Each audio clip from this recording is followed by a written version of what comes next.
저는 이번 하반기에 몇 가지를 저 자신도 결단하고 또 여러분들과 함께 교회적으로 이걸 좀 공포해서 함께 꼭 장착을 이제는 좀 해야 되겠다 하고 생각을 하는 것이 있습니다. 그것은 바로 한 가지는 큐티입니다. 큐티를 발생한데 우리 셀라이프를 좀 교회 안에 좀 이것을 하겠거니 하고 더듬지 않고 할 수 있도록 이걸 좀 저변하게 하고 그렇게 좀 하려고 합니다.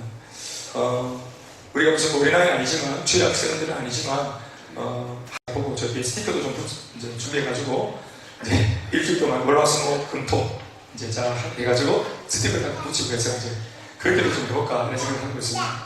아니면은 스티커 대신에 아니면 숫자를 쓰든지 한 주 이제 살아오고 이제 교태를 세원해서 사진을 쓰고 뭐 이렇게 하면서 그렇게 하는지 그래서 그렇게 좀 해볼까 싶습니다.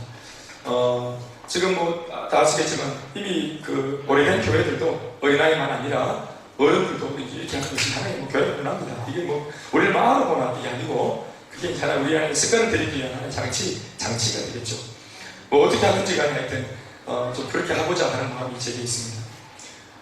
그리고 여러분들도 지금 다 뭐 그렇게 하나 다 하고 계시겠지만 이제 높아시니 그리고 큐티를 할 때 개인적으로도 하지만 부부가 함께 할 수 있으면 함께 이렇게 한 상에 앉아가지고 부부가 함께 하고 또 같이 서로 나누고 같이 기도하고 이제 그렇게 하도록 좀 제가 분위기를 좀 만들어 가려고 합니다. 그리고 제가 생각을 해보니까 이제 저도 사실 부부가 맞대어가지고 맞닥뜨려 앉아가지고 이렇게 있으면 잘 우리가 하는 일이 잘 없었는데 서로 시간대가 다르니까 그런데 이제 그렇게 이렇게 해보니까 어떤 느낌이 들었냐면 웬만한 부부 갈등은 큐티만 아침에 이렇게 잘 서로 하고 해도 웬만한 갈등은 다 극복해야겠다. 서로 말씀 앞에서 자기를 조명하고 보통은 이제 네가 이랬잖아 저랬잖아 하는데 말씀으로 묵상하면 이 말씀은 전부 다 나한테 하시는 말씀입니다. 그래서 여보 하나님의 말씀이 오늘 나한테 이렇게 말씀하시더라 하고 이제 나를 나누니까 서로가 이렇게 속으로 말을 하면 안 되고 속으로 그만할 때 속으로는 사실은 인지하란다. 이제 이런 마음이 있지만 아이고 예 하고 이제 이렇게 하고 또 자기를 나눠주고 이렇게 할 때 제가 어떻게 생각했냐면 느낌상 웬만한 부부 같은 이 큐티만 같이 부부가 해도 다 넘어갈 수 있겠다 이런 생각을 제가 하게 됐고 성령이 제게 이렇게 또 끼워치고 가르쳐 주신 것 같습니다. 할렐루야. 그리고 아이들도 혹시나 아침에 깨워가지고 같이 할 수 있다면 말이 통한다면 아이들도 같이 이렇게 해서 서로 또 알려주고 같이 교제하고 그리고 아침에 학교 보내고 이렇게 하는 그런 모습을 우리가 좀 가질 수 있도록 우리 교회 가풍을 좀 그런 신앙적인 가풍으로 만들어갈 수 있도록 우리 엄마 아버지가 또 가장들이 애를 좀 썼으면 좋겠는데 집에 가시면 또 주일도 제가 말씀드리겠지만 시간을 딱 정해가지고 아예 그렇게 그 시간 일어나서 보고 하지 아니고 시간을 딱 정해놓고 그 시간에 맞춰서 이렇게 하도록 좀 결단을 하는 그런 은혜가 있었으면 참 좋겠습니다. 할렐루야. 오늘 제가 금요일 말씀을 바꾼 이유는 제가 이번 주에 큐티를 하면서 특별히 수요일 날 했던 그 큐티 말씀이 저 자신의 마음속에 이렇게 참 많은 은혜를 줘서 또 그 말씀에 제가 이렇게 젖어서 이렇게 좀 지내오면서 이 말씀을 같이 공유를 하고 싶다는 마음이 들었습니다. 그래서 오늘 이 본문을 바꾼 배경은 큐티의 은혜 때문에 제가 바꾼 것입니다. 할렐루야. 오늘 제가 큐티의 그런 대로 제가 좀 이렇게 얘기를 좀 이렇게 말씀을 풀어가려고 합니다. 그러니 여러분들도 우리 하고 있는 이 셀라이프를 다 개인적으로 하시겠지만 이 셀라이프를 통해서 이렇게 말씀을 저는 이렇게 하고 있는데 여러분들도 한번 돌아보시면서 이렇게 한번 적용을 해보시면 좋겠습니다. 할렐루야. 오늘 사실 이 말씀의 내용은 사실 예수님의 비유이지만 예수님이 하셨던 수많은 비유와 좀 구분되는 이유는 이 말씀을 굉장히 조금은 빈박함을 가지고 하시는 그런 말씀 속에서의 비유입니다. 타이밍을 봐도 이미 예수님이 예루살렘 성전에 이미 올라오셔서 마지막 일주일을 보내시는 이제 그 십자가의 죽으심을 앞두고 마지막 일주일을 보내는 그 과정 속에서 예수님이 전하신 말씀입니다. 그러니까 이 마가복음 12장 말씀인데 이제 마가복음 13장에 들어가면 예수님이 이제 십자가의 이야기가 펼쳐집니다. 진도가 빠르게 진행됩니다. 그리고 죽으시고 그리고 부활하시고 그래서 거의 조금 여유있게 말씀을 듣는 그런 타이밍은 마가복음 12장 이제 마지막 장이라고 보면 됩니다. 이 말씀이 지나가고 나면 이제 긴박하게 이제 상황이 돌아가면서 예수님이 궁지로 몰리게 되는 그런 이야기가 펼쳐집니다. 그래서 오늘 예수님이 이 비유를 통해서 또 어떤 가르침을 주시는가 하고 성경 공부하듯이 이 비유를 듣는 게 아니고, 이게 지금 예수님이 지금 마지막 죽음을 눈앞에 놓고 굉장히 긴박한 상황 속에서 거의 경고적으로 당신의 공생의 마지막 부분, 이제는 복음을 안 듣는 사람들 앞에 이래도 안 되겠냐 하고 예수님이 조금은 좀 다급한 마음에 긴박감을 가지고 그렇게 전하는 메시지라는 것을 여러분들이 알고 이 본문을 들어야 합니다. 그래서 메시지가 다소 조금 결론이 무겁습니다. 이 예수님 당신 자신이 무거운 결론을 내뱉기 위해서, 선포하기 위해서 이 비유를 들으셨습니다. 본문의 이해를 우리가 이 흐름상 먼저 보면은 이렇게 되어 있죠. 예수님이 비유하십니다. 예수께서 1절에 비유로 그들에게 말씀하시되, 그들이라고 하는 것은 바로 11장 마지막에 나오는 그 수많은 대제사장과 그리고 서기관과 장로들입니다. 바로 종교 지도자들입니다. 이 종교 지도자들, 예수님이 종교 지도자들한테 복음을 지금 전하고 있는데, 사실은 예수를 제일 먼저 복음이 안 전해져도 예수님을 제일 먼저 복음 전하시는 분으로, 예수님이 메시아 이것을 알아먹어줘야 될 사람들이 바로 오늘 제가 방금 언급한 이 사람들입니다. 대제사장, 장로들, 또 이 종교 지도자들, 이들이 바로 말씀을 늘 연구하는 사람들이기 때문에 이 사람들이 예수님을 제일 먼저 메시아라고 알아먹고 무지한 백성들한테 오히려 예수님을 소개하는 사람이 되어야 합니다. 여러분, 세례요한도 선지자고 세례요한도 종교 지도자였습니다. 그 세례요한도 제자들이 많았습니다. 그런데 바리새인도 사두개인도 서기관들도 전부 다 자기 수하에 제자들이 아주 많았거든요. 그 당시에는 한 사람이 지도자로 나오면 수많은 사람들이 제자로 다 붙습니다. 이게 하나의 그 시대의 풍습이고 문화입니다. 세례요한이 등장했을 때도 많은 제자들이 붙었습니다. 그런데 세례요한은 우리가 다 알다시피 예수님이 요단강가에 세례받으러 오셨을 때 예수님을 제일 먼저 딱 알아보고 뭐라고 말합니까? 요한복음 1장 29절 말씀에 보라, 이분은 세상 죄를 지고 가는 하나님의 어린 양이로다, 이렇게 말을 했거든요. 이 말 자체가 뭐냐면 예수님의 정체를 단방에 알아본 겁니다. 아멘, 아멘. 그리고 이 이야기를 보라고, 들으라고 자기의 제자들한테 예수님이 오셨다, 드디어 메시아가 오셨다 하고 예언이 성취되었다 하고 이제 감탄하면서 제자들에게 이 복음을 전한 겁니다. 그리고 이 말로 인해서 자기의 제자들을 예수님한테 고스란히 다 주목시키는, 그래서 예수님한테 다 보내주는 이 사역을 했던 것이 세례요한이에요. 그런데 세례요한이 했던 바로 그 일을 종교 지도자들, 바리새인들, 이 모든 세계관들이 똑같이 그런 일들을, 그 사역들을 하는 것이 옳아요, 틀려요? 그렇게 하는 것이 맞아요. 그래야 그 사람들이 예수님의 초림을 준비하고 또 말씀받은 사람으로서의 책임을 완수하는 그 직무를 잘 감당하는 일을 하는 것이거든요. 우리가 교사가 되어져서 나를 주목시킵니까? 나를 통해서 예수님을 보게 하는 것이 교사입니까? 어떻습니까? 나를 통해 내가 가르치지만 나를 통해 예수님을 그들이 만나고 발견하게 만드는 것이 바로 교사들의 존재의 목적이잖아요. 목회자의 존재하는 목적도 성도들이 이 말씀을 목회자를 통해서 들음으로 하나님의 나를 향한 뜻이 무엇인지를 발견하고 결단하고 새롭게 되도록, 그래서 주님과 더 밀착되고 가까워지도록 만드는 것이 목회라고 믿습니다. 세례대가 하는 일도 마찬가지고 교회 안에 있는 모든 직분들은 그 직분이 크든 작든 관계없이 하나님을 보여주는 직분인 줄로 믿습니다. 우리가 하는 모든 일을 통해, 찬양을 통해 하나님을 봐야 되고, 아멘, 아멘. 그렇죠. 심지어 안내위원의 얼굴, 폐막의 얼굴을 통해서도 예수님 살아계신, 예수 믿으면 저렇게 될 것 같으시고, 이거 예수님의 존재를 보여주는 사역이 되어야 할 줄로 믿습니다. 그게 아멘 하십시오. 그런데 오늘 그렇게 못했던 이 종교 지도자들을 놓고 역으로 예수님이 오히려 오죽답답하면 불신자들, 아직까지 예수를 모르는 백성들한테 복음을 전하는 게 아니라 이 마지막 때에는, 마지막 시점에서는 종교 지도자들을 앞에 놓고 복음을 전하고 있어요. 그들에게 엄히 경고하고 있어요. 예수님께서 그들에게 조금 더 강하게 이렇게 말씀을 어필하기 위해서 비유로 말씀하셨습니다. 비유의 내용은 다음과 같이 포도원 비유입니다. 그런데 포도원의 비유를 보시면 이 포도원을 어떻게 땁니까? 한 사람, 포도원 주인인데 1절 말씀 보시면 포도원 주인이 어떤 일을 했다고 합니까? 저를 따라 하셔야 됩니다. 특별히 앞에 있는 그 목적어 말고 뒤에 있는 동사를 잘 보십시오. 자, 한 사람이 어떻게 했다? 포도원을 만들고 또 산울타기로 두르고 적자는 틀을 만들고 망대를 지어서 좋은 차입니까? 동사가 따라 하시나요? 한 사람이 포도원을 만들어 산울타기로 두르고 적자는 틀을 만들고 망대를 농부들에게 새로 그렇습니다. 그러니까 지금 이 한 사람이 등장해서 한 사람이 하는 일들이 많죠. 농부가 어떤 일을 했습니까? 한 사람 원래 원주인이 일을 많이 했습니까? 원주인이 다 했습니다.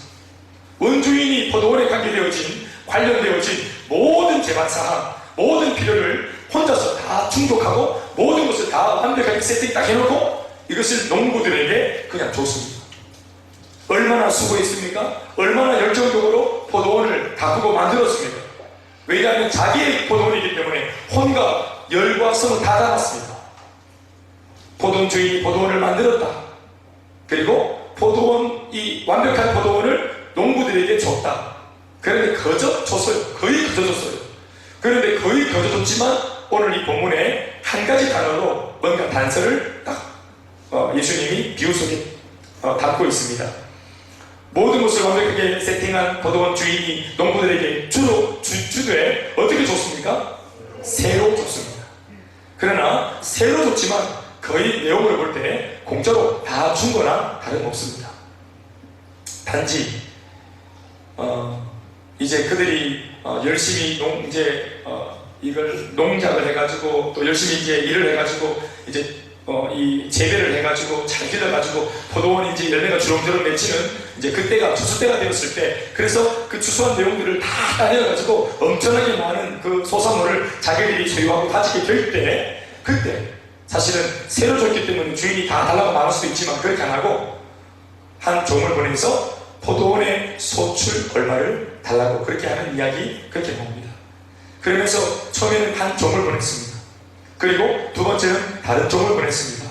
그리고 그 외에 많은 여러 종들을 함께 보냈습니다. 중요한 것은 종들을 쉬지 않고 계속 보내고 있다는 것입니다. 그러나 이 모든 종들을 농부들이 다 핍박하고, 심지어 농부들이 전하는 말을 무시하고, 농부들을 무시했다. 농부들이 그 종을 무시했다. 주인이 보낸 종들의 말을 무시했다. 메시지를 무시했다. 이 말은 누구를 무시한 겁니까? 그 종을 보낸 주인을 무시한 것입니다. 그래서 마지막으로 한 사람을 더 마지막으로 보내고자 주인이 마음을 먹었습니다. 그리고 마지막 이 인물을 보낼 때는 굉장한 기대감을 가집니다. 이 사람은 바로 내 아들인데, 내 아들은 그들이 아들인 줄 알아먹고 반드시 존대하리라. 내 아들을 이렇게 인정해 주리라. 내 아들 말을 들으리라.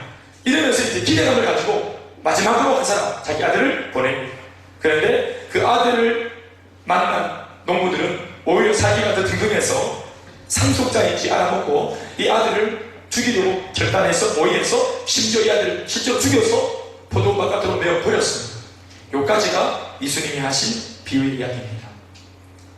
그리고 예수님이 고개를 딱 돌리면서 이제 말씀을 반응해가지고 그 듣고 있는 종교 지도자들한테, 자, 과연 이 포도원 주인이 어떻게 하겠노? 라고 물음을 묻습니다. 예수님이 비유를 쫙 하다가 질문을 딱 하는 거죠. 포도원 주인이 어떻게 하겠노? 뭐 다 말할 것도 없죠. 박살나는 거지. 그러니까 예수님이 직접 대답을 합니다. 포도원 주인이 많은 사람들을 끌고 와서 그 농부들을 전부 다 진멸이라는 말은 싹쓸이 하는 겁니다. 심판하는 겁니다. 생명을 빼앗고 죽여버린다는 말입니다. 진멸하고, 그리고 그 완벽한 포도원을 누구한테 준다? 다른 사람한테 주지 않겠느냐? 이게 이제 말씀인 거죠. 오늘 본문에 나온 하나님은 어떤 분일까요, 여러분? 어떤 하나님이 발견되고 있습니까? 고개 들고 적어주십시오. 오늘 하나님이 이 말씀 속에 어떤 하나님이 포착되고 있습니까? 하나님은 어떤 분이십니까? 제일 먼저 포도원을 친히 만들어서 거저주시는 하나님. 여기서 말하는 포도원은 뭘까요? 바로 인생이고 바로 생명입니다. 하나님께서 첫째 날부터 여섯째 날까지 천지를 창조하시고, 여섯째 날 인간을 창조하기 이전에 이미 인간이 살 수 있는 모든 조건을 다 만들어 놓으신 완벽해요. 할렐루야. 첫째 날 빛을 만드시고, 둘째 날 뭐를 만드셨어요? 궁창을 만드시고, 셋째 날 뭐를 창조하셨어요? 육지와 바다를 창조하시고, 다 알면서도 그러시면, 넷째 날 해와 달과 별을 창조하시고, 또 다섯째 날 하늘의 새와 바다의 물고기를 창조하시고, 할렐루야. 그리고 여섯째 날 육지 네 발 달린 짐승과, 그리고 마지막으로 사람을 창조하시고, 할렐루야. 제일 마지막으로 뭐를 창조했어요? 사람을 창조하신 이유가 뭘까요? 앞서 창조된 세상 속에, 이 완벽한 창조 세상 속에 하나님이 창조한 인간이 부족함이 없도록, 살아가는데 부족함이 없도록 축복받고 주인공으로서 마음껏 주인공으로 살아가라고 완벽한 창조와 완벽한 세팅을 하고 인간에게 이것을 준 것입니다. 할렐루야. 여러분, 포도를 만들고 그리고 생명까지 창조하신 분이 아담에게 이 모든 창조 세계와 생명을, 모든 것을 그냥 공짜로 다 주신 것과 같은 그림인 것입니다. 아멘입니까? 그러니까 오늘 예수님이 하신 말씀 속에 이 한 사람, 한 주인이 바로 하나님이십니다. 그 하나님이 농부는 누굽니까? 바로 우리들입니다. 우리들에게 하나님, 그러니까 주인이 완벽하게 세팅한 것을 공짜로 줬다, 이렇게 말씀이 풀려주고 있는 것이겠죠. 할렐루야. 그런데 중요한 것은 어떻게 줬다? 공짜로 줬다? 새로 줬다? 새로 줬다는 내용이 있죠. 그러면 창세기에 있는 이야기 속에는 새로 줬다는 흔적이 어디 있을까요? 이 모든 것을 아담의 것인 것처럼 냈다 하고 다 주셔놓고, 그러나 이 모든 창조물, 이 모든 창조물의 창조세계의 진짜 주인이 네가 아니다, 이거 새다 라는 힌트가 어디에 들어있어요? 그 창세기에는 선악과에 들어있는 거예요. 모든 것을 다 할 수 있고 강하지만, 거침이 없지만 아담 다 할 수 있어요. 완벽한 것을 주셨기 때문에 자기가 주인인 것처럼 떵떵거리고 다 해요. 그런데 어디 앞에만 서면 할 수 없어요? 선악과 앞에 서면 선악과는 내가 통치하지 못해요. 그러니까 선악과를 딱 보면 된다, 되고, 할 수 있고 다 되는데 뭐는 안 돼요?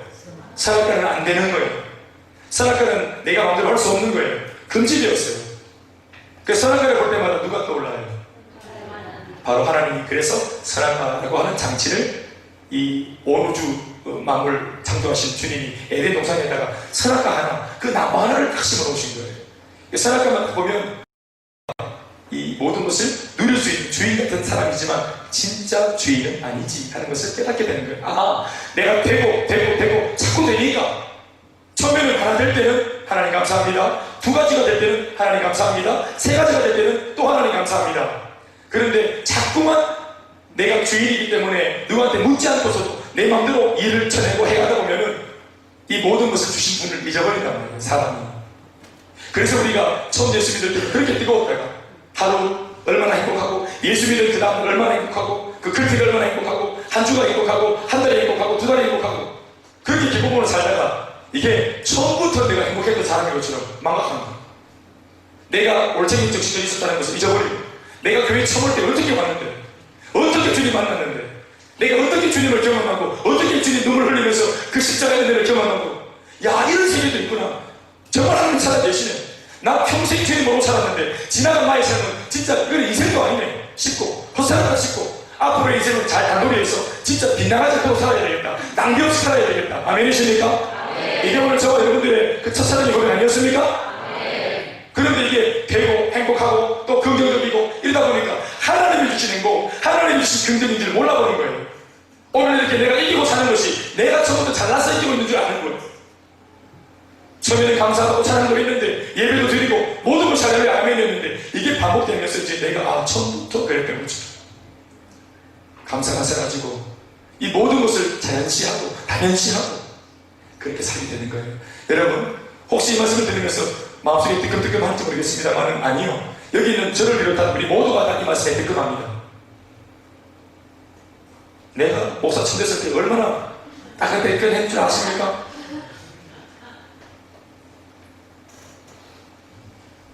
내 이름이 바뀌었고, 내 신분이 바뀌었고, 야, 우리 집에 주의 종이 났네. 내가 주의 종이네. 어린 시절 말로만 듣던 그 목사가 내가 됐네. 그러면서 나름대로 얼마나 많은 기도를 하고 각오를 하고 결단을 하고 어떻게 살아가리라, 앞으로 어떻게 내가 사역을 하리라, 꿈도 많고 얼마나 그랬겠어요.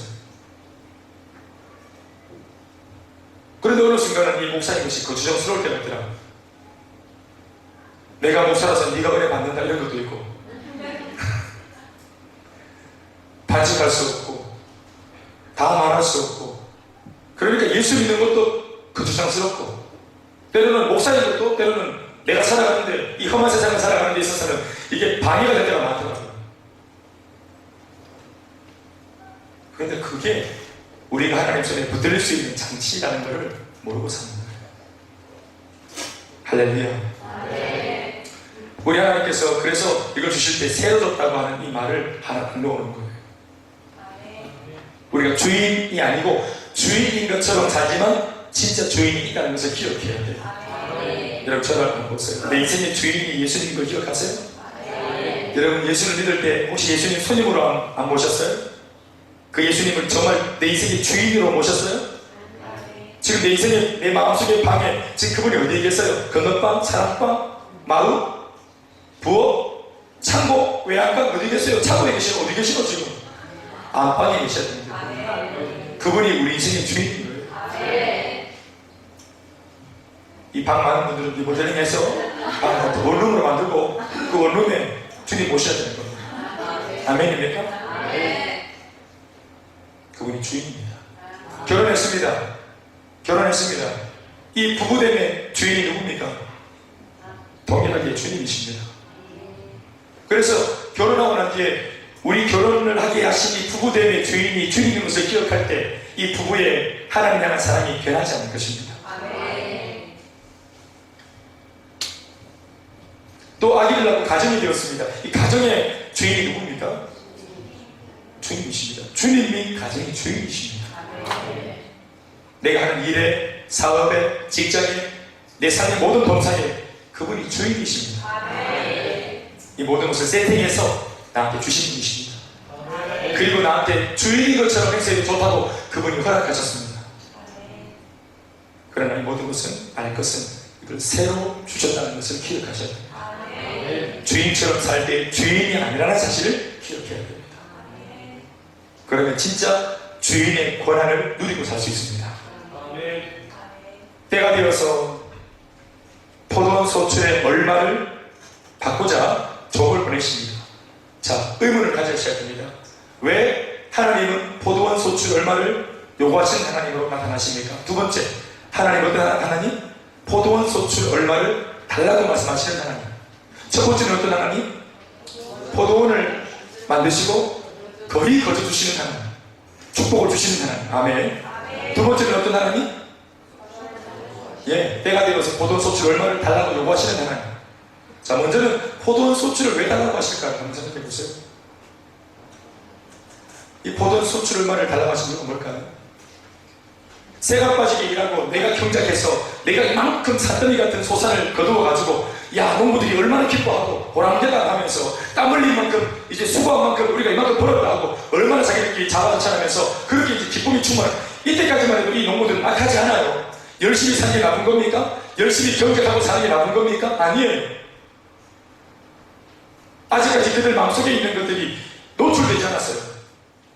열심히 사니까 정말 그 사람, 정말 성실한 사람, 신앙 좋은 사람, 참 착한 사람, 열심히 하는 이런 모습 보니까 참 좋은 사람이라고 그렇게 인식할 수 있어요. 그런데 이 사람들, 이 농부들의 진면목이 언제 드러나고 언제 노출됩니까? 주인이 와서 포도원 소출 얼마를 달라고 말을, 메시지를 딱, 요구사항을 딱 넣으니까 그들의 진면목이 드러납니다. 그러니까 이 얼마를 요구하는 주인의 요청 때문에 이 포도원을 이때까지 경작한 이 소산물을 거두어들이 농부들의 진면목이 드러나는 거예요. 그들이 정말로 감사하는 마음으로 열심히 사는 것이었나? 아니면 자기 욕심으로 열심히 사는 것이었나? 똑같이 열심히 살았지만 내게 열심히 살 수 있는 이 필리를 주신 하나님 앞에 감사함으로 열심히 산 것과 열심히 살았지만 마치 내가 주인인 것처럼 나는 당연히 이렇게 살아야지 하고 자기가 주인인 것처럼 열심히 똑같은 열심이지만 내용이 달라요. 그런데 이 내용이 다른 것이 처음에는 구분이 안 돼요. 왜냐하면 예수 믿는 사람도 열심히 살고 예수 안 믿는 사람도 열심히 사니까. 그래서 열심히 사는 걸로 인생을 평가하면 안 돼. 중요한 것은 그 열심 속에 있는 열심의 동기가 뭐냐? 열심의 동기가 뭐냐? 네가 열심히 포도원 경작하고 열심히 가정을 돌보고 열심히 직장생활하고 열심히 인생을 살고 또 마음껏 아내가 남편을 사랑하고 남편이 아내를 사랑하고 부모가 자식을 사랑하고 그렇게 사랑하며 열심히 살아낸 가정생활, 직장생활, 사회생활 이 삶의 동기가 뭐냐? 사람들은 이거 안 묻습니다. 세상은 이런 것을 안 묻습니다. 세상은 결과로 판단하지 동기 이런 거 묻지 않습니다. 그런데 인생을 창조하신 정작 포도원의 원주인이신 분은 이 동기가 중요한가 봐요. 그래서 동기를 묻습니다. 너 어떤 마음으로 했니? 이거 묻기에 제일 좋은 게 뭐냐면 포도원 소출 얼마를 달라고 하는 겁니다. 여러분 포도원 소출 얼마를 달라고 할 수 있는 권한이 이 주인한테 있어요 없어요? 있고요. 게다가 포도원 소출 얼마라고 했어요. 이 포도원 소출 얼마? 이 얼마가 아니에요 사실은. 사실은 한 9을 달라고 그러고 1만 줘도 돼요. 노예처럼 그렇게 해도 돼요. 주인의 권한이 그만큼 셌단 말이에요. 주면 받고 안 주면 못 받는 거예요. 그러니까 주인이 좀 더 은혜를 베풀어가지고 내가 8을 가지고 2를 주면 감사하는 거죠. 그들은 철저하게 주인 앞에 이 결과물을 내어놓고 그 처분을 기다려야 돼요. 그런데 이 포도원 주인은 자기의 권리를 주장하지 않고 지극히 작은 포도원 소출 얼마만 달라고 말하는 거예요. 그럼 나머지는 뭐 하겠다? 그 얼마를 뺀 나머지는 뭐 하겠다는 거예요? 누구 해라는 거예요. 너희들이 그리고 풍성한 삶을 살라는 거예요. 포도를 먹고 마시고 까먹고 저걸 내서 포도주를 마시고 주스를 만들어 마시고 포도를 밥 비벼 먹고 또 포도 이파리에 밥 쌈싸 먹고 너 마음대로 남은 포도 다 해라.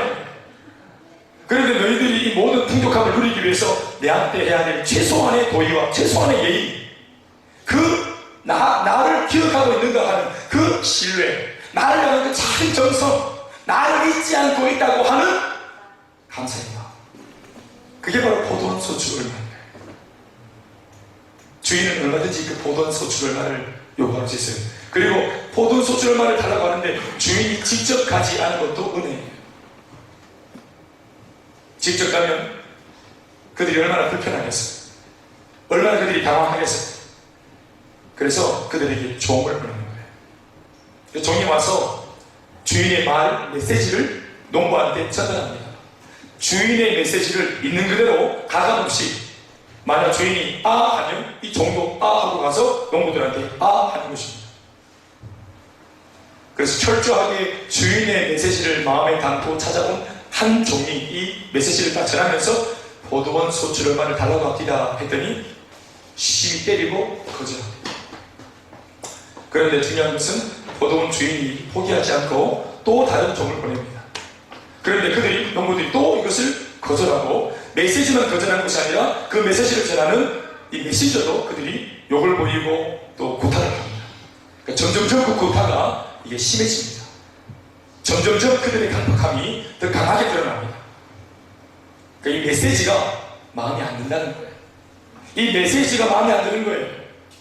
우리로부터 이 포도원 소출 얼마를 달라고 말하는 고작 그 많은 것 중에 작은 것 하나를 달라고 하는 거 주면 되는데 그 정서가 승리를 모이려고 이 주인을 배척하고 있는 거예요. 이게 농부들의 어리석음이죠. 이게 인생의 어리석음입니다. 저 보십시오. 하나님이 우리에게 인생을 창조하시고 생명을 가져주셨고 우리 인생을 살다 보면 여러분 오늘 포도원에 대한 관련된 것은 하나님이 직접 다 손을 댄 것처럼 사실 우리가 살아갈 때 인간들이 만들어내는 작품들, 창작품도 많지만 진짜로 인간이 살아가는 데 있어가지고 가장 본질적인 것들은, 궁극적인 것들은 그것은 사람들이 못 만드는 것들입니다.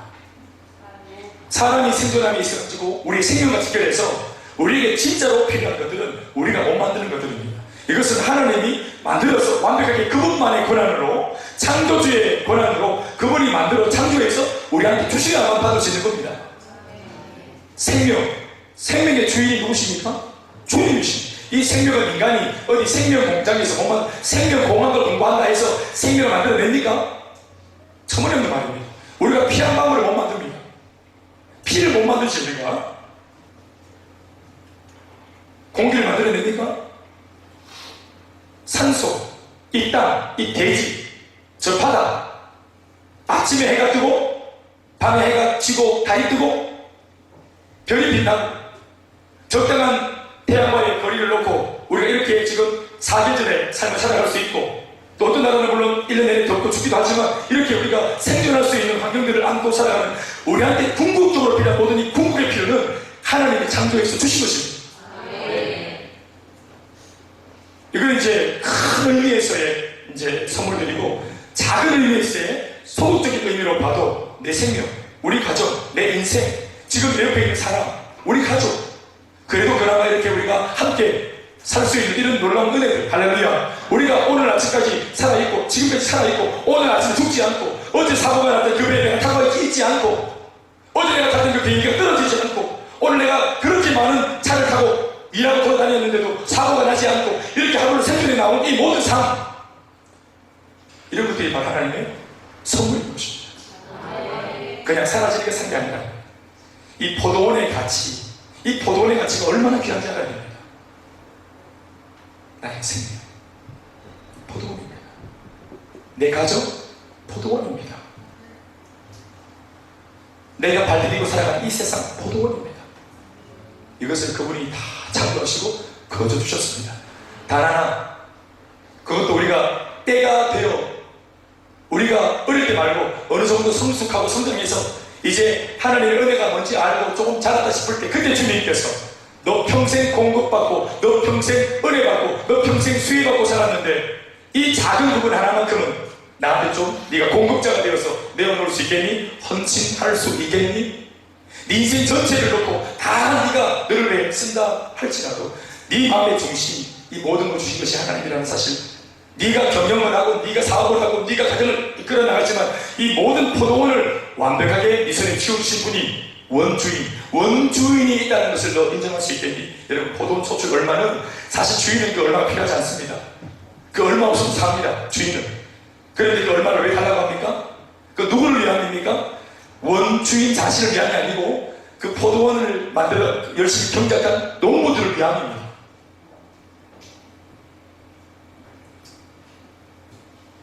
언제 주인이 와가지고 뺏어갈지 모르는 두려움으로 살지 말고 그냥 이 포도 소출 얼마를 내면 그 다음부터는 다리 보고 사는 겁니다. 그 다음부터는 한계없이 계산하지 않고 두려워하지 않고 사는 겁니다. 여러분, 포도 소출 얼마를 달라고 하시는 것은 인색한 주인의 좋지 못한 어떤 그런 행태가 아니라 농부를 향한 배려입니다. 사랑입니다. 우리가 하나님을 인정하는 것 말입니다. 그게 포도원 소출 얼마를 하나님께 내놓는 것입니다. 하나님의 살아계심을 인정하는 것. 포도원 소출이 얼마? 그게 바로 일주일에 한 번 드리는 예배. 포도원 소출 얼마? 그것이 세 가지 모임일 수도 있고, 내 시간 나를 위해 다 쓰면서 내 일주일 삶에 얼마를 내어가지고 복음 전하고 행복 모임 하는데 내놓는 그 시간이 얼마? 그게 포도원 소출이 얼마일 수 있습니다. 우리 그거 안 내놓으려고 합니다. 오늘 우리 11절 비시는 분도 많은데, 내가 분명히 일을 하고 내가 분명히 땀 흘린 건데 이거 하나님이 하셨다고 하는 이 물질의 고백, 이게 포도원 소출 얼마입니다. 여러분, 이거 아십니까? 주인은 지금 포도원 소출 얼마를 어떤 마음으로 받으려고 하는 줄 아세요? 네가 만약 포도원 소출 얼마를 다 내놓으면, 양은 선나껍질이지만 이 포도원 소출 얼마, 택도 아니지만, 이건 뭐 특별히 상품 가치도 없어, 택도 아니지만, 이거 어디 코에도 못 붙여요. 택도 아니지만 내준 포도원에 비하면 이 포도 속이 얼마는 택도 아니지만, 이것을 네가 내한테 내놓을 때 나는 네가 나머지 모든 것들도 내한테 다 내놓은 줄로 네가 알겠다는 거야. 10의 1조가 뭐라고 하는 겁니까? 10가지 중에서 한 가지를 하나님 앞에 내놓는 거지만 하나님은 어떻게 받아들이십니까? 10가지 전부를 네가 나한테 내놓은 것으로 하나님 받으십니다. 이게 하나님의 마음이고 이게 원주인의 마음인 것입니다. 그러나 농부들은 원주인의 마음을 이해하지 못했고 원주인의 마음을 오해했습니다. 인색하다. 줄 때는 얹어도 또 달라 하나? 주려면은 좀 사랑이가 터프하게 다 주는 거지. 찌찌하게 저 얼마 달라고 하는 거 봐라. 이렇게 하는 거예요. 예수 믿는 사람들은 절대로 부르면 안 되는 곡이 있어요. 인생은 나의 것, 내 인생은 나의 것, 그냥 내버려 두세요. 이런 노래가 있었어요, 옛날에. 그래서 요즘에는 별로 유행도 안 하나 봐요. 이 노래. 예수 믿는 사람들은 이 노래 부르면 안 되는 겁니다. 할렐루야. 오늘 제가 이 묵상하면서 딱 떠오른 찬양이 있었어요. 이 말씀 묵상하면서. 그게 바로 원망다이라는 찬양인데, 오늘 막 박사원 형제가 오늘 저랑 통했나 봐요. 첫 곡을 딱 이렇게 부르길래 이제 좀 몇번 좀 봤나. 가사를 한번 띄워보시겠어요? 원망다이, 주님과 함께하는 이 고요한 시간. 또 그 다음 모르겠어요. 주님의 보좌 앞에 내 마음을 쏟네. 모든 것 아시는 주님께 감사합니다. 날마다 순종하며 머리 살겠다. 이런 거를 알겠어요? 한번 보세요.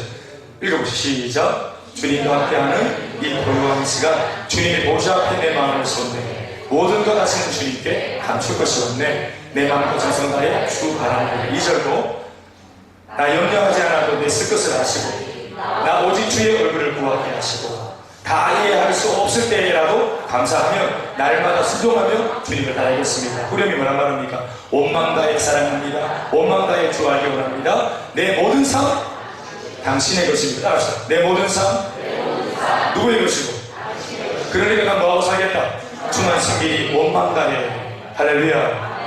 내 모든 삶 당신 것이 주만 섬기니 온 맘 다해. 내 모든 삶 내 모든 삶 당신 것이니 주만 섬기니 온 맘 다해. 할렐루야. 얼마를 고백하면 되는 거예요? 예수님께서 제자들과 한 2년 반을 지나셨을 때 예수님과 제자들이 지내온 지가 2년 반이 됐어요. 그때 새삼스럽게 예수님이 제자들한테 고기를 사풀리면서 소위 말하는 부르심, 콜링을 해요. 이미 베드로, 요한, 야고보 예수님이 복음서 앞쪽에 예수님이 딱 활동을 시작할 때 이미 딱 기도하고 12제자를 불러놓고 사역을 하셨어요. 이미 불러서 이미 콜링했어요. 또 콜링에 응했기 때문에 지금 12명이 배 다 던지고 지금 예수님 곁에서 함께 지내고 있는 중이에요. 할렐루야. 그런데 2년 반이나 지난 시점에서 예수님이 한 번 더 그들을 나를 따라오라면서 콜링하세요. 그게 그 유명한 마태복음 16장에 나오는 이야기잖아요. 사람들이 나를 누구라고 하느냐?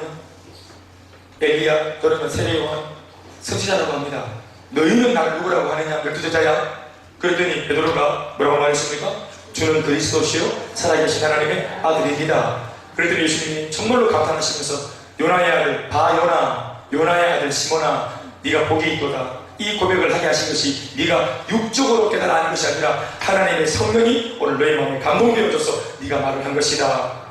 참 놀라운 일이다. 할렐루야. 그러면서 그에게 교회에 내가 너의 이름을 내가 이름과 같이 너를 반석 되게 하겠고 이 반석 위에 내 교회를 세우고 음부의 권세가 너를 침범하지 못하게 하겠고 너는 천국의 세를 가지고는 네가 매면을 하는 건 매이고 네가 풀면을 하는 건 풀리겠다. 할렐루야. 이런 복도 주시고 그러면서 이제 시간 들었구나 하고 이제 비로소 2년 반 만에 내가 사실은 나 죽으러 왔다. 나 사실은 십자가에 달려서 너희들의 죄를 대속하고 죽기 위해 왔다. 나는 대제사장과 종교 지도자들한테 끌려가서 죽을 건데 사는 살아날 거다. 걱정하지 마. 이래 말했더니 베드로가 그 똑똑했던 은혜 받은 베드로가 뭐라 말합니까? 주여! 내가 주님께 그런 일이 일어나도록 내가 단둘이 하고 지켜드리겠습니다.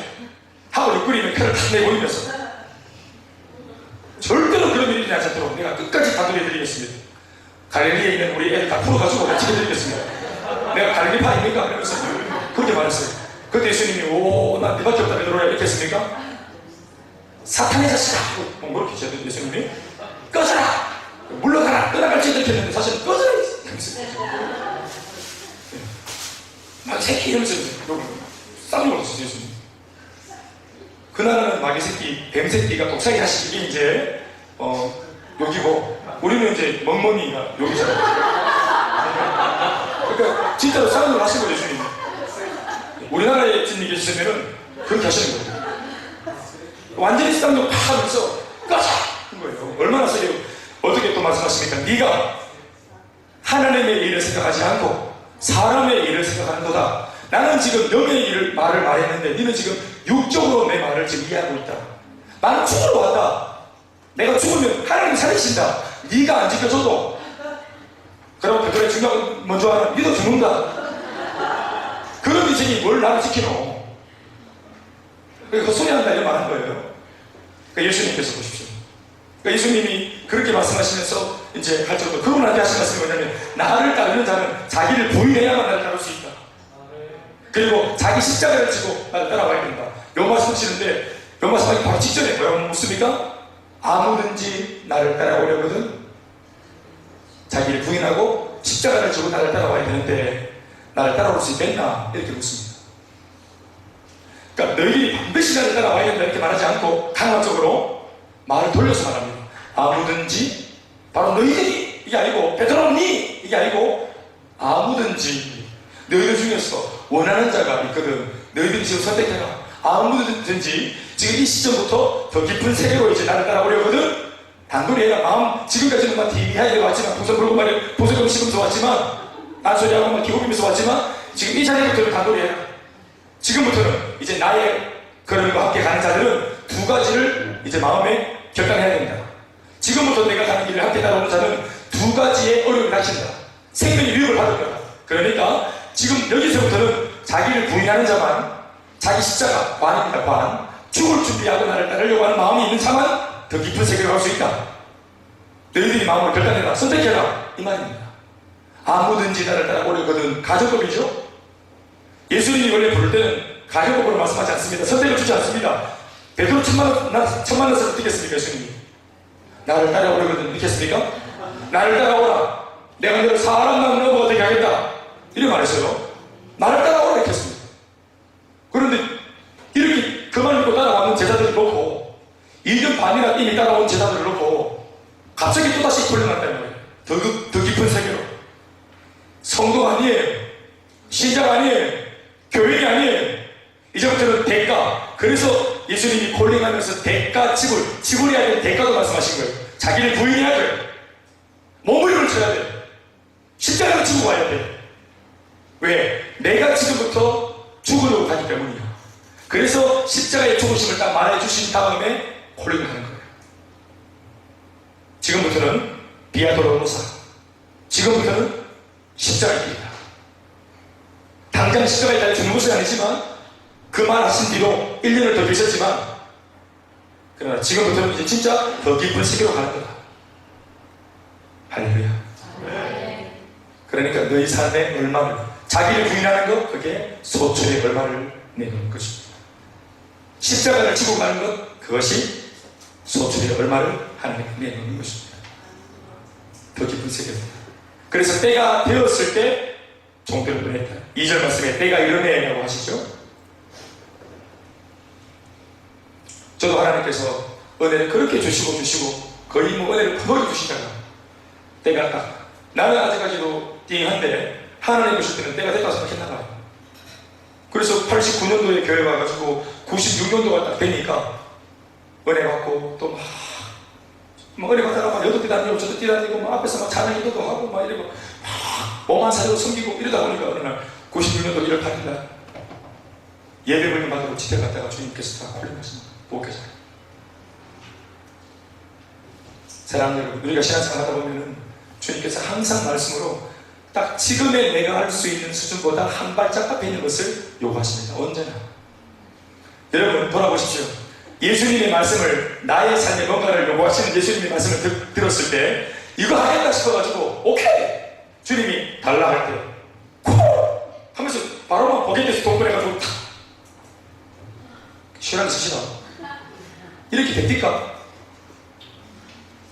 하나님께서 항상 뭔가를 말씀을 통해 요구하실 때는 성장통을 갖고 진통을 하면서 고통스럽게 그 한 번의 성장과 성숙을 이만큼 해는 것도 나는 다 한 것 같은데 잘하고 있는 것 같은데 또 하나님이 거기서 고도 소출을 또 요구하실 때 그 말씀을 따라 순종하려고 또 한 발짝 더 내릴 때 고통과 지독이 있다. 안 쓰던 근육을 쓰면 근육통이 오죠. 근육통이 왜 옵니까? 안 쓰던, 평상시에 안 쓰던 근육을 쓰니까 근육통이 옵니다. 그런데 근육통이 딱 사라지고 나면 뭐가 생깁니까? 근력이 생기죠. 할 만한 것을 하는 것은 헌신이 아니에요. 그건 성격이 아닙니다.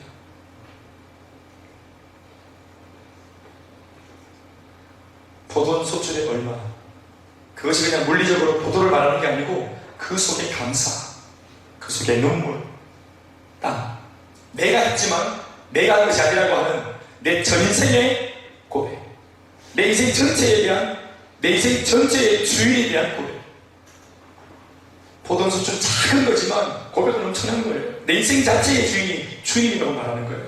한 번에 예배를 드릴 때 그냥 이거 뭐 오늘 주일 24시간 중에서 나는 오늘 예배 시간 한 2시간 냈다, 이게 아니고 이 작은 2시간 예배를 통해서 내 인생 전체의 주인이 당신입니다 하고 고백을 하는 거예요.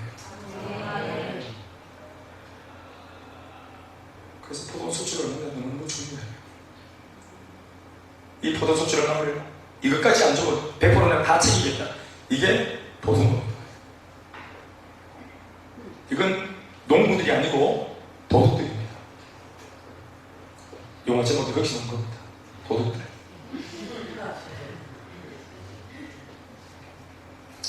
주인이 끝끝내 용심 부리고 마음에 이직의 마음으로 대적하는 그들에게 계속 종들을 보냅니다. 이 종들을 보내실 것도 마찬가지입니다. 이 종들이 뭡니까? 바로 구약으로부터 그렇게 백성들 앞에 와서 하나님의 마음을 전해줬던 포도원 소출을 말을 좀 달라고, 너희들의 믿음을 좀 보여달라고, 하나님을 좀 기억하고 예배 좀 하라고, 회개 좀 하라고, 노력해라고, 그들에게 시대마다 찾아왔던 수많은 선지자들입니다. 이사야, 예레미야, 에스겔, 그들이 눈물로 전 세계를 통해서 그 종들이 주인의 마음, 그 작은 메시지 하나, 포도원 소출을 말을 달라고, 너희들 마음속에 중심을 조금만 보여달라고, 믿음의 고백하고만 하라고, 신앙 고백하고만 하라고, 그거를 전하기 위해서 수많은 종들이 생명 만에 자기 인생 전생을 걸고 백성들 앞에, 농부들 앞에 쏟아져 나가지 않습니까?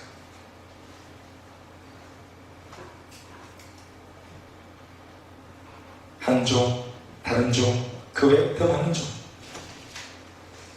그리고 마지막으로 하나님께서 마지막 자기 아들을 그 종 뒤에 마지막으로 아들을 보내시면서 설마, 그래서 기대감을 딱 갖죠.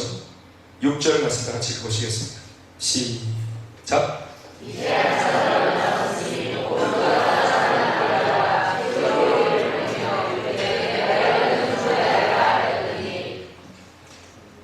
존대하리라 했더니 이게 뭡니까? 이게 바로 주인의 기대감입니다.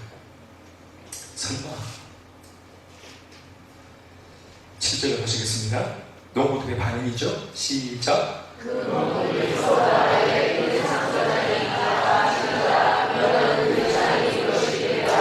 농부들이 서로 말했다는 것은 그들이 우발적으로 아들을 죽인 것이 아니라는 겁니다. 우발적으로 범죄한 것이 아니고 그들이 모의하고 계획했습니다. 심지어 그들이 뭘 알고 있습니까? 자기에게 찾아와서 아버지의 뜻을 전하는 그 아들이 누구인 줄도 알아요? 상속자라는 사실. 그러니까 그 주인의 아들이라는 사실을 알아요. 아들인 것을 압니다.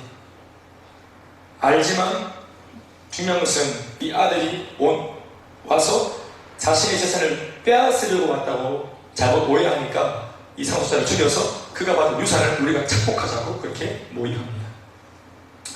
예수를 죽이면 인생이 다 우리 거가 될 줄 알았습니다. 이 하나님의 요청만 거절하고 이 주인만 이제 내쫓고 예수만 배척하면 내몰면 전 인생이 내 거가 될 줄 알았습니다. 때로는 교회 보면은 예수를 믿기 전보다 더 불편하게 느낄 때가 있습니다.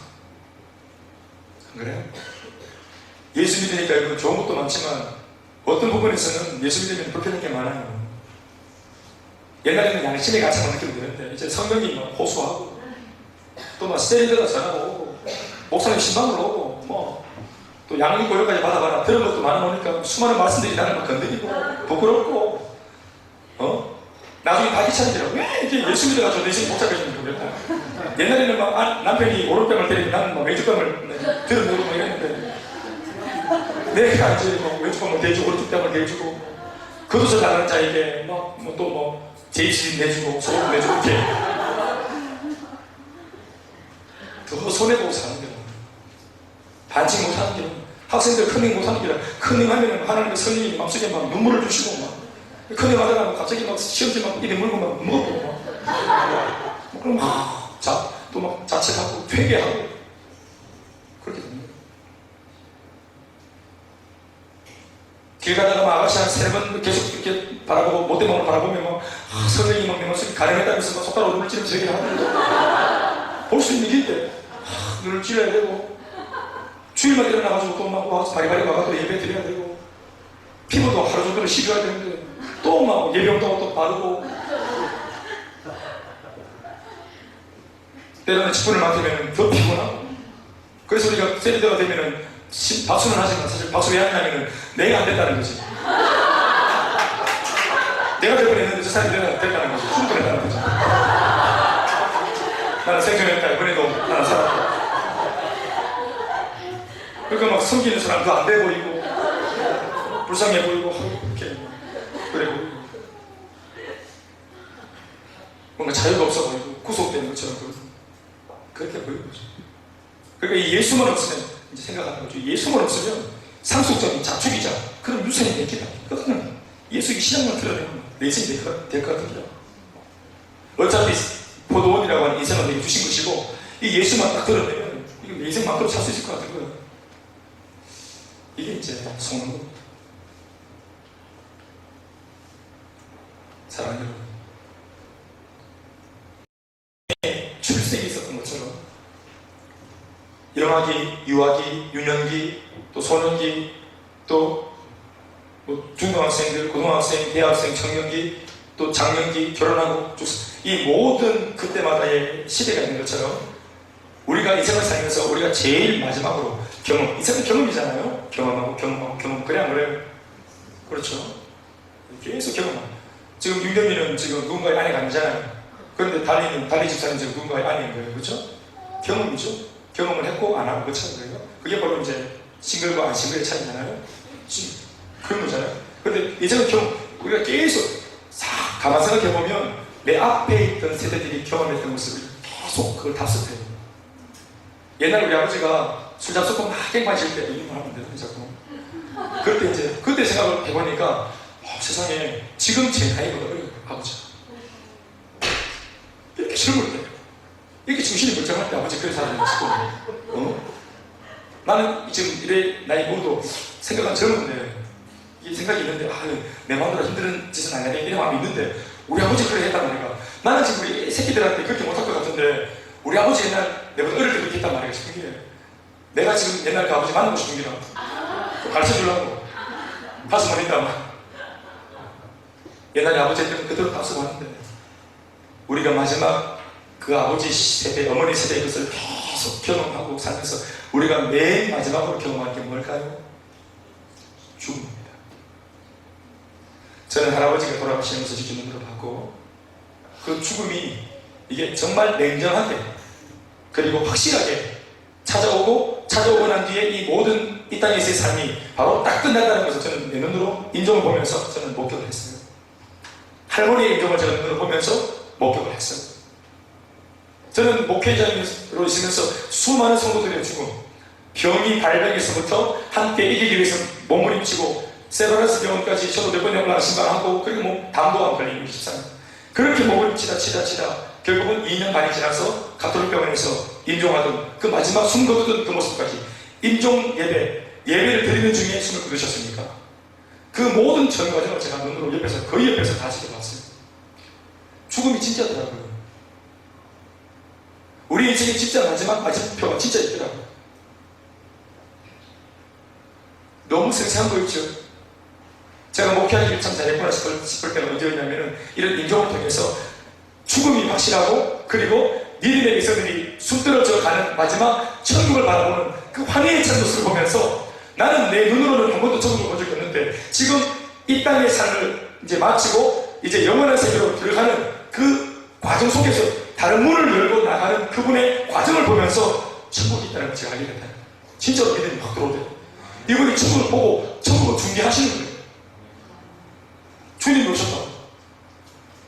암 때문에 눈이 흰자가 개나리 색깔처럼 새노랗게 돼가지고 복수가 이만큼 차서 숨을 헐떡헐떡 거리시고 입이 바싹 피부가 당겨져가지고 윗입술과 입술이 안나무로 젖어서 하얀이가 고스란히 다 드러나서 보기 참 민망한 얼굴을 가지신 그 지사님이 마지막 숨을 드시면서 목사님 지금 하늘이 열렸다고 이걸 중계를 하면서 마지막 내가 자기가 좋아하는 찬양 불러달라고 하시면서 찬양하는 중에 딱 인종하시는데 천국을 그분의 눈동자를 보면서 천국을 보는 거예요. 얼마나 천국이 가까운지. 여러분 천국이 우리가 아무리 천국 없다 했어도 영원한 세계가 천국 지금 어디로 이거 여러분 3분 뒤에 확인할 수 있습니다. 지금부터 3분 뒤에 38분 10시 38분인데 10시 한 45분쯤에 경험할 수 있습니다. 코 잡고 입 잡고 숨 안 쉬면 바로 5분 뒤에 바로 확인할 수 있습니다. 바로 지금 내가 살고 있는 이 땅 삶과 우리가 성경을 통해서 이렇게 보는 이게 먼 것처럼 보입니까? 지금 이게 3분 뒤에 바로 내 눈앞에서 바로 딱 열리는 세계입니다. 숨 떨어지면 3분 후에 바로 딱 열리는 세계입니다. 우리 집 여기서 우리 교회에서 20분 걸리네 현상에 우리 집보다 천국이 가깝습니다. 지금. 네. 200여 년 여기 집에까지 걸어가면 몇 시간 걸립니까? 몇 분 걸립니까? 한 10분 걸리잖아요, 그죠? 12분. 12분 30초. 천국이 200여 년 집보다 가까웁니다. 사랑하는 여러분. 그래서 지금 나의 삶이 이 포도소출 얼마에 대한 제대로 된 신앙 고백이 살아있어야 합니다. 지금도 목회자를 통해서 여러분들에게 원주인이신 분이 포도소출 얼마를 달라고 하시면서 보여달라고 하시면서 네 마음속의 중심과 그 선한 고백 인생의 신앙 고백을 좀 보여달라고 지금도 한 종을 목회자를 세워서 메시지를 전하고 있습니다. 네 인생의 포도원 네가 한 게 있나? 그래, 그거 성분이고 네 마음껏 누려라. 그런데 그 포도원 소출 그 지금 작은 부분은 내가 새로 줬다는 것을 꼭 기억하라. 인생의 주인을 고백할 수 있는 너의 인생이 되시길 바랍니다. 결코 인색하지 않는 분이십니다. 제가 생각했습니다. 한 종, 두 종, 세 종, 네 종 계속 종들을 보내고 아들까지 보내시는 무수한 메시저를 보내신 이유가 뭘까? 이게 나는 사랑이라고 생각합니다. 끊임없이 기다려주시고 여러분 수많은 종들이 와가지고 계속 문 두들기니까 이거 좀 너무 좀 야박하고 좀 너무 좀 좋지 않은 걸로 생각이 되십니까? 종들을 보내는 것이 뭐냐 하면 그분이 직접 알아오시는 것이 이게 뭐냐면 이게 배려입니다. 이게 사랑입니다. 우리 정말로 좋은 시절을 살고 있지 않습니까? 하나님이 말씀으로 우리를 대우하시는 시절이 내 인생의 제일 좋은 시절입니다.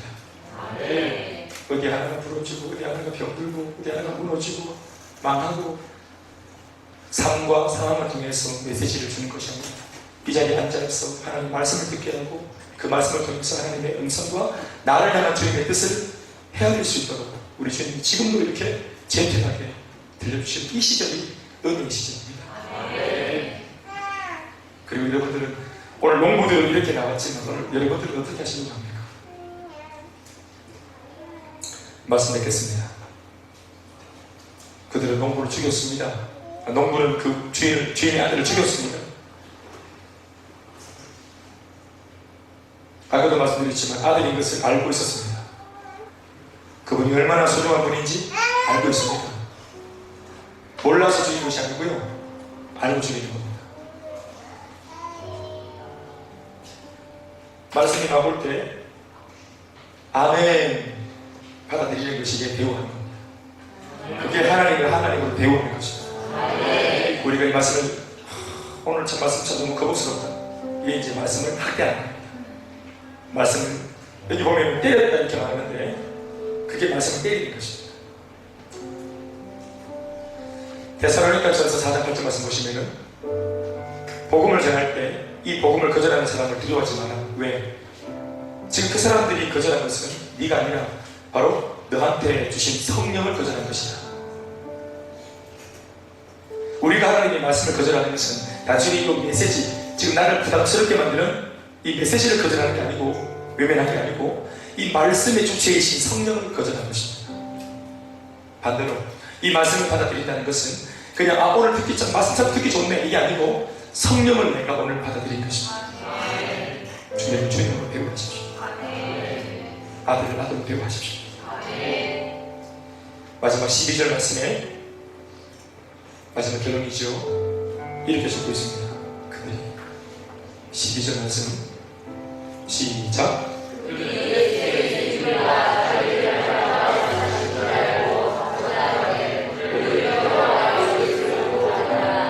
이 비유와 똑같은, 사실 이 포도원 비유는 이야기거든요. 비유예요. 농부들이 그랬다, 아들을 죽이려고 했다, 알면서도 죽이려고 했다. 야, 근데 이 말씀이 다 끝나자마자 앞에서 직접 듣고 있던, 예수님 앞에 이 말을 듣고 있던 종교 지도자들이 그 포도원 비유의 농부들처럼 똑같이 행동하죠. 뭐라고 말하고 있습니까? 이 비유가 자기들을 가리켜 말씀하신 줄 뭐하고 알고 예수님을 잡아서 죽이려고 합니다. 이게 인생입니다. 왜 예수님이 오늘 종교 지도자들한테 이 비유를 들려줬을까요? 돌이키라, 빨리 회개하라, 그래서 죽지 말고 살라 들려준 것입니다. 그런데 이 얘기를 들려줘도, 말씀을 들어도 자기한테 주신 말씀인 줄 아니까 이거 내 말씀이구나, 찔린다 이게 아니고 지금 나한테 얘들어간 소리가, 그러면서 달려들는 겁니다. 죽이려고. 우리 한 번씩 말씀드리면 저 내 얘기인데 내 남편이 내 얘기를 목사님한테 고발했나? 우리 마누라가 목사한테 내 얘기를 문자로 보내가지고 다 이걸 고발했나? 아니면 저렇게 어떻게 다 알고 말하나? 그럴 때 있죠. 주님이시니까 알지 모르시겠습니까? 오히려 저는 모릅니다. 그런데 주님이 아십니다. 그래서 더 잘 살아납니다. 이봐, 우리가 오늘 이 말씀을 통해서 좀 깨달아야 합니다. 저는 이렇게 정의를 했습니다. 적어놨어요. 내게 축복의 포도원을 손수지어 거둬주신 은혜 감사합니다. 인생을 창조해 주시고 나란 인생을 그리고 나란 생명을 주시고 동시에 그 주변 속에서도 눈에 보이지 않는 것들로 나를 애워싸 보호해 주시는 그 하나님께 참으로 감사합니다. 종들과 아들을 주셔서 감사합니다. 얼마를 찾으시려고 내게 찾아오시는 것도 감사합니다. 그것은 내 인생의 주인인 것을 내가 기억함으로 내가 더 풍성한 인생이 되게 하시려는 하나님의 은혜의 의도임을 내가 압니다. 얼마를 드릴 수 있도록 해야 되겠습니다. 얼마는 하나님을 인정하는 믿음입니다. 그 얼마를 위해서 수많은 선지자와 주의 종들, 앞서 믿음의 선배들, 그리고 예수님께서 내게 찾아오셨다고 말씀하시니 알고 믿고 인정하고 그 얼마의 신앙과 결단을 드리기 원합니다. 헛된 욕심과 교만과 오만을 회개합니다. 처음부터 내가 잘나서 하고 있는 것이 아닌 줄로 압니다. 내 인생의 참 주인은 하나님이라는 것을 내가 믿고 확신 속에 삽니다. 지극히 작은 믿음이라 해도 그것으로 내가 얼마나 큰 복을 얻고 살게 될 것인지, 내가 받은 축복들, 내가 누리고 있는 감사들, 그걸 기억하면 그 얼마를 내어드리지 못할 까닭이 없습니다. 어리석은 용기, 담력, 이런 따위의 것을 대답드리기 원합니다. 오직 감사, 헌신, 믿음, 하나님을 인정하는 삶을 살기 원합니다. 이게 제가 수요일했던 제 큐티입니다.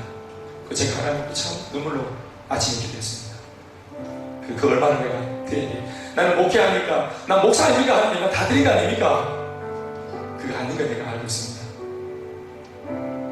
제가 24시간, 일주일 168시간, 한 달 31일, 1년 365일 여러분들 앞에 서 있지 않을 때도 내가 목사니까 제가 알죠.